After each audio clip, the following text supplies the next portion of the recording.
Recently, I wanted to try out the poleaxe weapon type in Sultan Sanctuary, but when looking at the different options, I didn't see much of interest. They all scale with dex or strength, with one exception that you can't get until you beat the game almost. Thankfully, there is one way to make a run with these stand out. By using the game's built-in challenge modes. You can choose to play in randomizer, with no healing, maybe magic only. For today, we'll be adding on the OAR Only challenge, forcing us to use nothing but a wooden oar for the entire adventure. Will such a simple tool be enough to bring down the strongest gods? Let's jump on in and find out.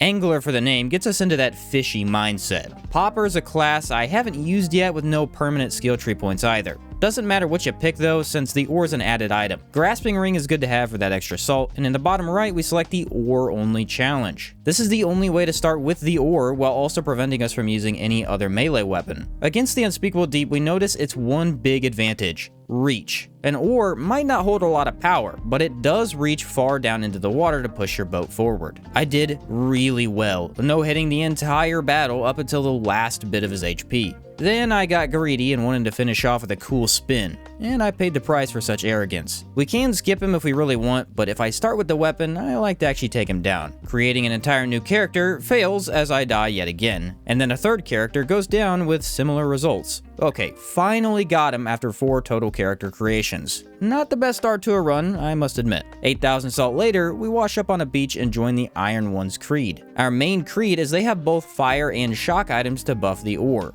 Let's go ahead and grab +2 heals in the skill tree with class 1 and 2 light armor as well. The bandaged ring will be a permanent upgrade as I don't see myself no-hitting every fight. After scouring the area for some gold and a merchant item, we can purchase 2 pitchfire. I wanted to try and use each boss's biggest weakness against them to give me the best possible chance. Sodden Knight is quite weak to fire, although not always the easiest boss considering he is supposed to be the first one you fight. When you don't skip him to gather upgrades, he can give you a decent amount of trouble. The ore's length is still amazing, letting me poke without sprinting up close all the time. Thankfully, he doesn't deal much damage, letting me out-heal painful sword strikes and conk him down soon after. Again, not the best start so far, but I do have a plan to get us going. The next area houses several upgrades for us. Starting off, we pick up the blacksmith gloves for +3 strength, then gather items in the area to increase the ore up to +2. Open up the secret door for the wrapped link ring, and 3 blessed pages can be found just above the next boss's arena. Queen of Smiles is weakest to this holy damage, and check this out. The big wow factor of the ore is you can do a special combo move that blows other weapon types out of the water. 2 normal attacks, followed up by a heavy, activates a spin of strikes. Follow that up with yet another heavy and you do 2 spins of strikes. Really fun way to deal damage, but it comes with its own huge problem. When is it ever going to be safe to activate a long streak of attacks like that? The answer is not really ever. If you're careful enough, you can dodge at the very last second against certain bosses to avoid damage. Doing so requires a good amount of stamina and the wrapped link ring for faster dodging. Regardless, it is the perfect way to finish off a boss for an extra show of force. With that salt in hand, we level into +4 strength to boost damage. Back up, in between here and the Sodden Knight, we find the Nomad, a merchant who sells various items. Most importantly, he lets us buy 10 stained pages, granting us access to arcane damage that more than a few bosses fear. Before we jump through the Watching Woods though, we do want to drop down just a bit and snag the Mossy Charm, which increases our attack speed. I figured this will give us more chances to get those fun combos off, and I think it worked, honestly. Using Arcane against the Mad Alchemist deals very good damage. Unfortunately for me, the alchemical madman was particularly fond of magic today. Lightning, fire, and death blades were constantly summoned in the small arena. I was, however, able to get off several really sweet combos that made the slightly longer fight worth it. Oof, a slime slowed me down for a brief but terrifying moment. Ah man, this is fun to pull off. Now we're going to level 4 points into stamina because I think more flexibility will be helpful over just damage. After reaching the next sanctuary, I went up just a bit to drop down onto the plated band ring for +3 strength. Arcane damage should be solid against the Kraken Cyclops, and for once I'm actually using a light roll against him, which helps a lot. My big issue with the cool combo spin is while in your head it's the best, in game it's kind of the worst. The damage is only slightly more than pure normal attacks can deal. If it provided a large amount of stagger, that could be amazing, but as far as I could tell, this item does not stagger at all. Once in a blue moon, maybe, but that's not something to rely on. So should you use the spin move? Not really, you should probably avoid using it altogether from a practicality standpoint. Then again, who cares about practicality, am I right? Oh, also the heavy attack on this thing is wild. Less reach, sure, but great damage and even faster than the normal pokes. Not bad for a simple wooden stick, I have to admit. Let's throw 5 points into Dex since this is a strength Dex scaling weapon after all. Stained pages also work well against the false Jester. While the jumpy fellow loves to keep you on your toes, there are a surprising amount of windows where spin to win is effective. You can even jump over his attacks with a light then heavy, although that's more or less an accident to tell you the truth. Guess I never noticed how long he takes to recover. Not quite a flawless victory, as his backward jumps hit in a wider area than you might think. The long length of this paddle makes up for my gameplay, leaving the leaping Harlequin no longer living. We can now access the totem brand before leveling into +1 poleaxe, allowing me to one-hand the ore in dark caves. Now having a sizable amount of gold saved up, I could purchase around 17 shock stones. Then with 2 levels into my weapon for +4, we face the Kraken Wyrm. Him being weak to lightning is kinda funny now that I think about it. The one boss in Castle of Storms is weaker to lightning. Irony at its peak potential, if you ask me. Yeah, okay, I was super unlucky on the first try and got hit with all 4 attacks he started off with. I'm not really proud of it. Second try went far better with a near perfect fight. While sometimes a boss's elemental weakness is just okay against them, the dragon gets obliterated by his. Managed to roll through the fire in time and you can cut about half of his health down in just 3 seconds. I had thrown on the rest of the blacksmith armor for more fire defense. Turns out I didn't even need it. Even the mightiest of dragons can be defeated by the bravest of boatmen, or boatwomen. The salt isn't really prejudice here. Now being granted the wall jump brand, we can throw 5 more points into strength. The Tree of Men is not particularly interesting in most runs, yet somehow he's even more boring with the ore. The hanging men aren't really that easy to hit, but we can take them down with enough effort. Then we out-heal Blazing Fire and use heavy attacks to bash him when he's vulnerable. Why a mechanism such as this is weak to lightning is beyond me. Although you could argue we're blowing his circuitry. Well, phase 3 can drag on if you're too careful, so let's eat that fall damage and get this over with. Behind the blue biome, we collect the Trickster's Band for +3 in Dex, finally collecting all 4 rings we're going to need for the build. For the next boss, I need holy damage, and a lot of it. Joining the Devara Creed lets me purchase 64 blessed pages, which, yeah, that should be enough. Heading down to the tree, I have my sins forgiven so my other creed doesn't, hate me, and we can then collect the cellar key unlocking the boss. Disemboweled Husk can be tricky. His melee isn't really the issue, as that's quite easy to avoid actually. Instead, it's the fire from the sky. This is the one attack I really focus on getting lucky for. The rain seems to fly down from really anywhere regardless of where you stand. Maybe it hits, maybe it doesn't. If it does, you're gonna have your HP roasted, that's a guarantee. Luckily, he stopped spamming it after the start, which gave me the chance I needed. Kinda funny how playing with no armor is one of the most useful strategies in this game. Heavy armor is a beast as well for defense, but if you want to avoid damage altogether, get naked, man, it's the best. Just make sure to keep wearing your gloves, that's not weird or anything. No heals left, and still the undead pirate gets blessed out of existence, granting us a nice increase of 5 points into strength. Heading back to rejoin the Iron Ones lets me purchase 35 pitch fire since fire isn't hot commodity. The Stench Most Foul guards my most important upgrade of all, fashion. I've seen better damage, but considering this boss doesn't do much when you get behind it, there's more than enough safe opportunities to attack. And here you can see how interesting the heavy attack on this weapon is. I use the heavy almost exclusively, and man is it fast. For most hammers and swords, all your heavy attacks are super hard hitters, but absurdly slow. This practically is a normal attack that proves very effective. You don't want to be fighting without your elemental buffs active, that's for sure, but with flames to light our path, the foul stench is extinguished. Also, this was the best combo I ever got for the finish, so remember it well. Now gaining access to the Redshift brand, we can make our way down to the fort beyond the mire. Inside a secluded chest, we can acquire the Boatman's Armor Set. Conveniently, it has no gloves, so we can keep our strength buff. Oh, also the original ore weapon lies on a dock here. Not that I need it, but this would be where you'd normally grab it without the ore challenge active. The bad news is, this seemingly light armor set is really heavy, leaving me at 49% equip load, where 25 is a light roll, at least if my research is correct. Guess we're gonna lean heavy into endurance now, geez. Sailing across the water with my twin, we grab the sanctuary and teleport back to our favorite Dome of the Forgotten. Guys, I did it! No hit the Untouched Inquisitor on the first try. Let's go. My SNS goals are at last complete. The floating blade wielder always beats me down bad, so this was an exciting outcome. Only one problem though. The OAR is showing us its true weakness, which comes from a lack of any good jumping attack. You can jump and slam like all weapons do, but there's no way to efficiently hit bosses when they're above you. Instead, you have to hop hit, and repeat for the entire fight, while missing a lot. Arcane on the paddle means damage is not an issue, but hopefully this won't be a problem in the future. Spoiler alert, it would be a problem in the future. Go figure. For now, we take this glorious victory with an elegant slam down to finish him off. Like I recently mentioned, we'll be increasing endurance for some time now, so let's just move on up to the third lamb. While he is weak to fire, he's also insanely resistant to strike, which the OAR happens to deal. Since, you know, an old battered piece of wood isn't exactly that sharp. For the first time, our damage is actually terrible, and while I really wanted to use a few combos against the beast, it's not that good of an idea. My saving grace was stamina. Usually I don't level up willpower much and rely on that juicy damage to push me through instead. With way more of the green stuff than usual, I'm finding his different moves simple to dodge. Only thing I continue to struggle with is his quick slam down. No matter how ready for it I am, it always seems to catch me off guard. Thankfully, you don't really see that specific move too much. Heck, what you really want is lightning. Get him to spam that and it's game over. Took every possible heal I had, yet a sea dog finds a way to get the job done. That's the coolest sounding synonym I could find for boatman. With a Hardlight brand now in hand, we can enter the Ziggurat.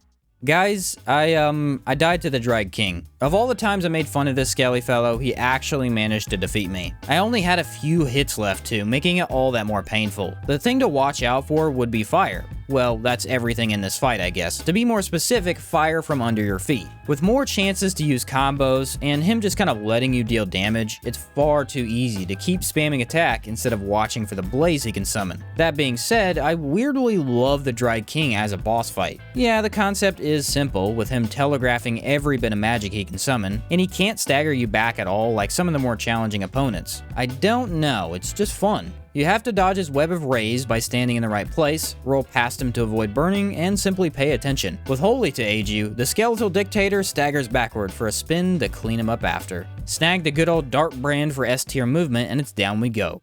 Of course, I decided to skip down to the Bloodless Prince, avoiding all the dangerous halls of stone up above, and he would keep me busy for about 4 entire minutes. You almost can't get hit if you have enough stamina for the large brute, but man will he take as many whacks as you can give. Lightning seemed to work well enough, although it had to because the physical damage was not even there really. Combos are an absolute no, as you need at least 1 extra second to predict his smashes. Normal pokes or heavy smacks were similarly effective. I only made a few mistakes here and there. Nice to see I could finally dodge his multi-stomp sequence by rolling into his right leg. I always roll left, and I guess that's why it usually catches me. Of course, when you're greedy for the finish, they always get you, but that wouldn't stop him from falling right after.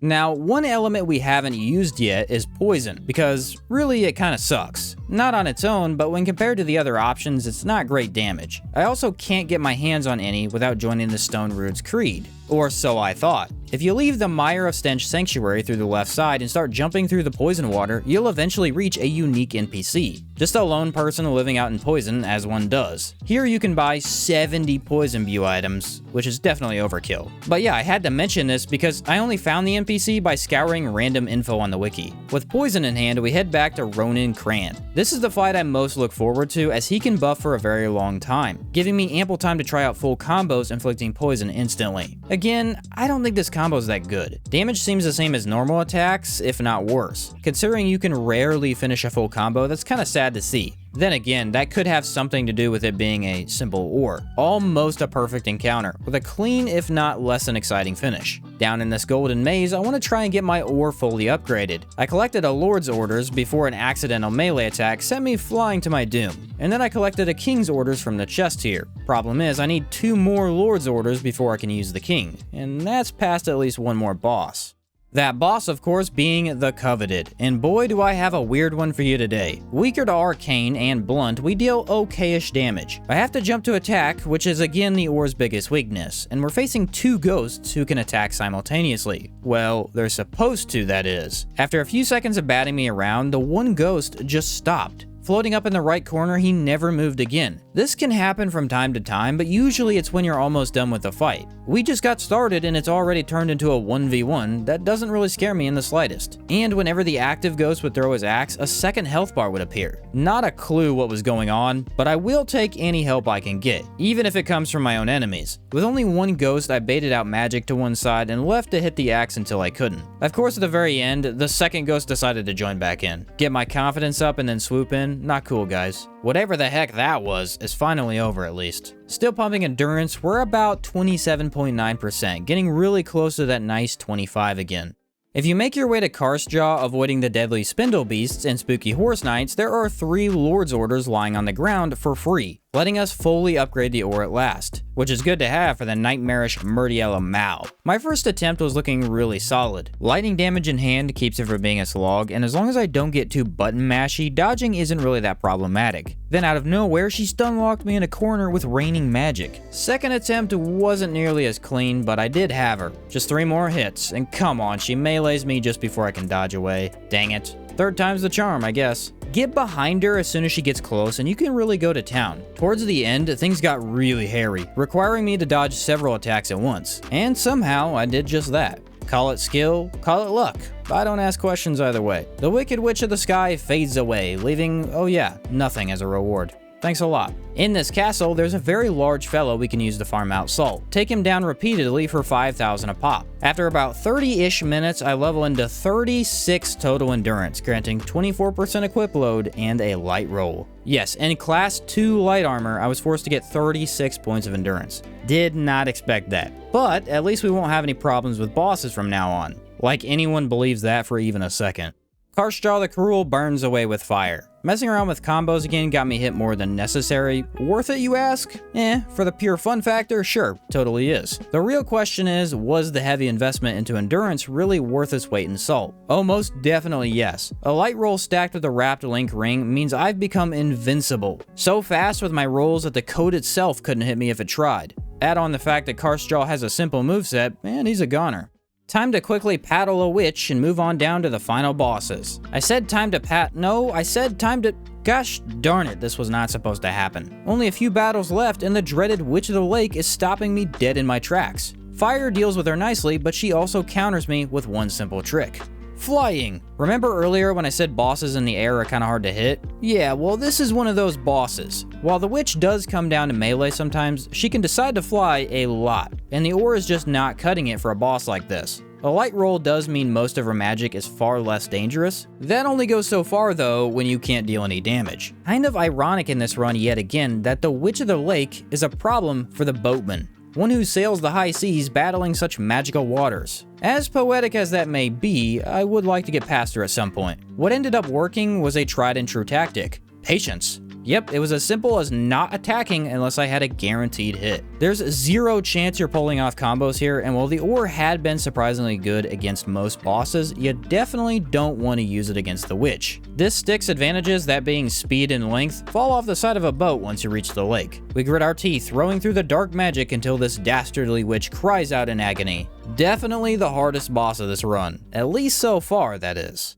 The Unskinned beast is weak to really any element, while for the mage it's best to use arcane, so we grab our stained pages ready to battle the duo. After a few rough encounters with these guys in the past, I've started to simply bide my time. Best chance for attacks is when the brute rushes you, otherwise it's too easy to miss time dodges against his stomps. The mage unfortunately is flying, as mages love to do, so we avoid her until she's alone. Combos are doable, while not recommended. After a few close calls, we crush the monster with a fancy finish for the mage to step up to the plate. Spin practice at times, and jump practice other times. Not a real threat, so let's move on, shall we?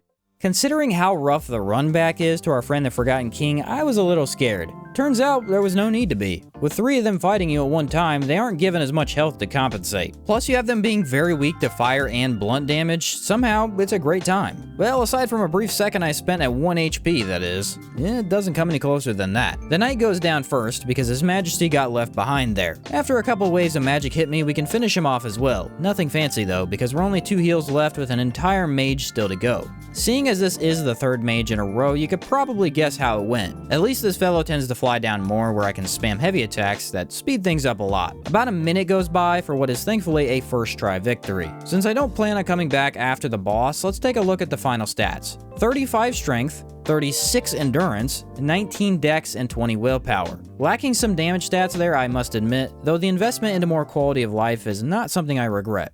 The Kraken Dragon is anything but a pushover. This scaly beast houses a large HP pool, near immunity to lightning, and loads of dangerous attacks. With us barely using it the entire run, let's pull out poison to give us an edge. The first solo run I did in Sodden Sanctuary was actually a bow-only run. It was decent through the entire game up until here, where it completely broke the boss entirely. He can't attack you if you're pelting arrows from 20 feet away. Then I moved into more melee-focused builds, and wow, the difference is astounding. Up against Gigantor here, you stand to get hit by anything really. His magic blast requires a swift dodge, his breath always hits unless you get the perfect jump attacks off, which I don't really have. His melees are beyond brutal, and then lightning from the staff slows you way down. More often than not, I find myself tanking through all my heals hoping to get the last few hits off before I'm wasted. Honestly, it seemed like poison put in almost half the work. And of all things to happen, he killed me with a single point of HP left. But wait, he was still poisoned and actually died at the same time.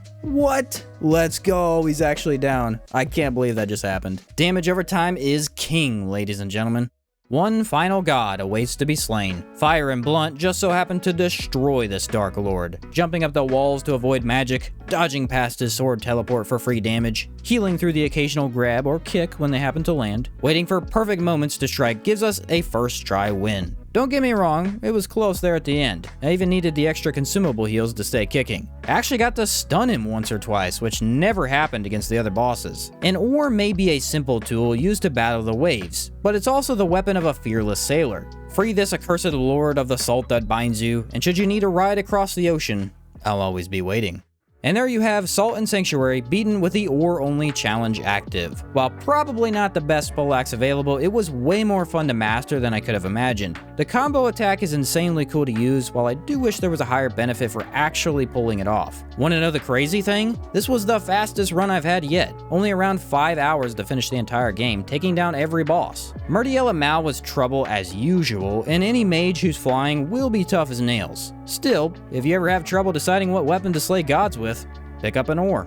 Hopefully you enjoyed this video, and if you did, a like down below would be fantastic. Thanks for watching, and I'll catch you next time.